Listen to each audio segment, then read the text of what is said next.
Assalamualaikum warahmatullahi wabarakatuh dan salam sejahtera. Pertama ni saya ucapkan ribuan terima kasih kepada pensyarah saya Dr. Hairul Nizam bagi subjek Dasar Fiskal dan Kewangan Islam. Saya sendiri Muhammad Hazman bin Hamidun, nombor matrik saya A178674. Okay, salah satu daripada tugasan individu yang diberikan kepada kami adalah untuk mengulas berkenaan dengan kemiskinan pelbagai dimensi dan bagaimana agihan zakat ni dapat membantu kemiskinan pelbagai dimensi. Ada dua artikel yang telah diberikan dan menjadi bahan rujukan dalam video pada kali ini. Jadi pada pendapat saya sendiri, kita sebagai rakyat Malaysia, kita perlu faham dahulu apa maksud kemiskinan, apa punca kemiskinan. Okay. Apa itu miskin? Okay. Kalau mengikut kepada UNDP, ada dua konsep kemiskinan. Yang pertama adalah kemiskinan mutlak. Kemiskinan mutlak bermaksud keperluan asas dia memang tak cukup. Okay, keperluan asas ni apa? Pakaian, makanan, okay, minuman, tempat tinggal. Okay.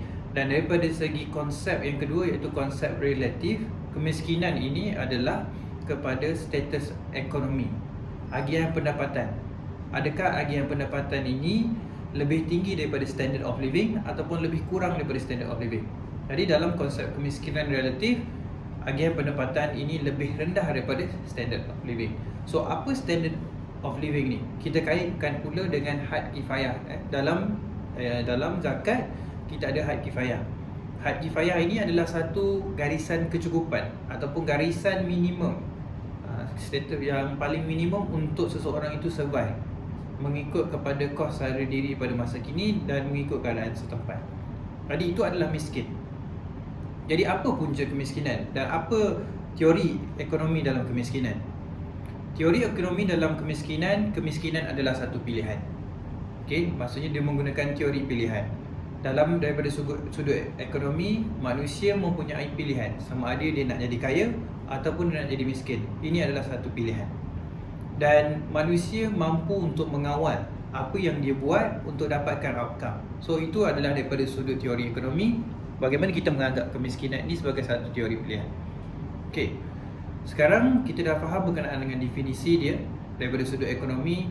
Maksudnya orang Islam ataupun manusia ini mempunyai pilihan sama ada nak jadi kaya ataupun jadi miskin. Tetapi kita perlu lihat semula kepada punca kemiskinan. Okay. Dalam artikel ada beberapa disebut punca kemiskinan.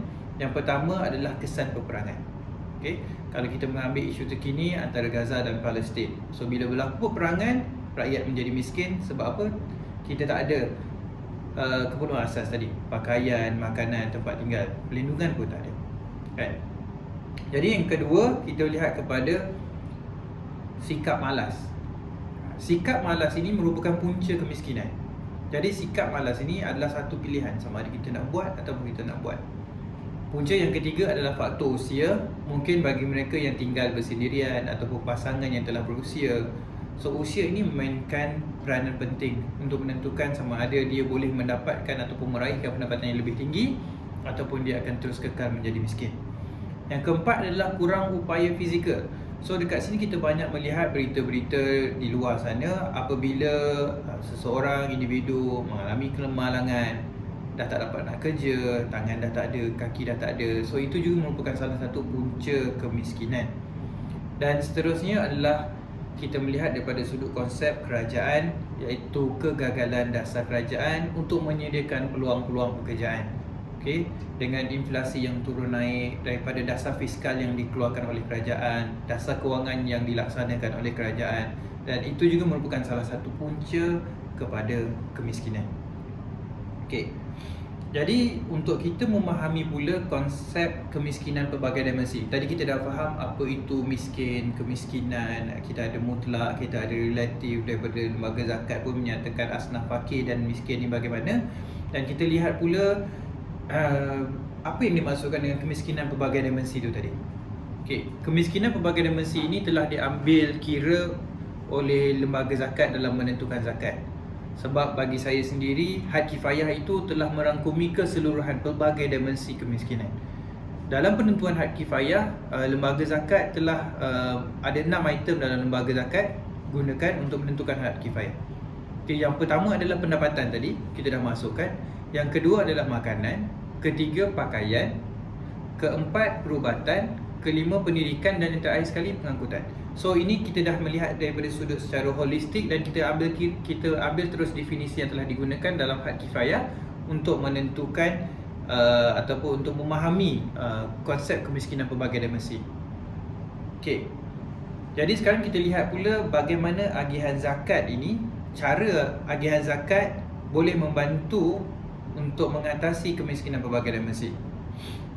Jadi agihan zakat ni ada dua yang kita boleh faham. Kita pergi dulu kepada agihan konsumsi, iaitu secara one off. Maksudnya lembaga zakat bagi bantuan sekali jalan, bagi 1,000, okey nah ambil 1,000 untuk sekali jalan. So apa yang dilakukan adalah agihan secara konsumsi yang boleh dilakukan. Jadi apa yang dapat daripada agihan konsumsi ini adalah bayaran secara one off, yang mana one off ini bertujuan untuk menjaga individu tersebut, make sure individu ni ada kelangsungan hidup. Dan yang kedua adalah untuk menjaga agama. Sebab bila seorang orang miskin ni, kemungkinan dia boleh marah dengan Tuhan lah, dia tak nak sembahyang, kita tengok kan, dia nak buat ibadah pun dia malas. Jadi agihan zakat ini yang akan membantu mereka untuk terus menjaga agama mereka dan terus berharap kepada Allah SWT. Okey, yang kedua adalah caranya dengan agihan produktif. Agihan produktif boleh dilakukan kepada asnaf-asnaf yang wajib, yang layak menerima zakat tadi, dengan objektif untuk mengubah sikap asnaf itu supaya lebih berdikari. Macam kita cerita tadi, punca kemiskinan ni mungkin dia ada satu masalah yang menyebabkan dia jatuh miskin, tetapi dengan adanya zakat ni untuk bantu, kita boleh menggalakkan supaya asnaf ni lebih berdikari. Dan bagaimana kita tolong, kita bagi juga dengan sumber ekonomi. Itu adalah point number 2 lah. Point kedua, kita bagi dia sumber ekonomi, kita bagi dia peluang untuk meningkatkan ekonomi dia kan. Dan bagi golongan yang belum ada apa-apa, zakat ni juga boleh digunakan ataupun akan diberikan secara terus menerus, sehingga pada satu tahap asnaf tersebut tidak lagi memerlukan zakat. Itu adalah strategi agihan secara produktif. Dan yang terakhir adalah zakat ini kita boleh memberikan, kita boleh melihat secara holistik bagaimana. Sebagai contoh saya bagi adalah zakat, lembaga zakat boleh bagi biasiswa pendidikan, lembaga zakat boleh menyediakan pengangkutan, boleh menyediakan kemudahan perubatan kan. Makanan dan minuman yang asas tu memang sudah tentu kita boleh buat, tapi kita tengok daripada perspektif yang lain, pendidikan, perubatan, pengangkutan kan. Jadi bagaimana zakat-zakat ni, bagaimana cara pengagihan zakat ni boleh membasmi kemiskinan pelbagai dimensi tersebut. Okey, ini adalah daripada pandangan saya sendiri. Okey, secara kesimpulannya, secara kesimpulannya pendapat saya, kemiskinan ini bukanlah satu isu yang harus dilakukan oleh ataupun diatasi oleh zakat saja. Kerana saya berpegang kepada zakat itu bersifat complementary, iaitu zakat membantu negara, bukannya zakat ni boleh menyelesaikan masalah negara. Jadi apa-apa pun dia akan tertakluk kepada bagaimana pengurusan dasar-dasar daripada pihak kerajaan untuk menguruskan kemiskinan ni. Saya berpegang zakat ataupun lain-lain instrumen kewangan Islam seperti wakaf dan baitul mal adalah bersifat komplementari. Akar umbinya adalah kepada keputusan kerajaan, bagaimana kerajaan mengawal ekonomi daripada pelbagai sudut mikro ataupun makro ekonomi itu sendiri. Jadi itu saja ulasan saya berkenaan dengan artikel tersebut. Sekian, terima kasih. Wabillahi taufiq wal hidayah. Assalamualaikum warahmatullahi wabarakatuh.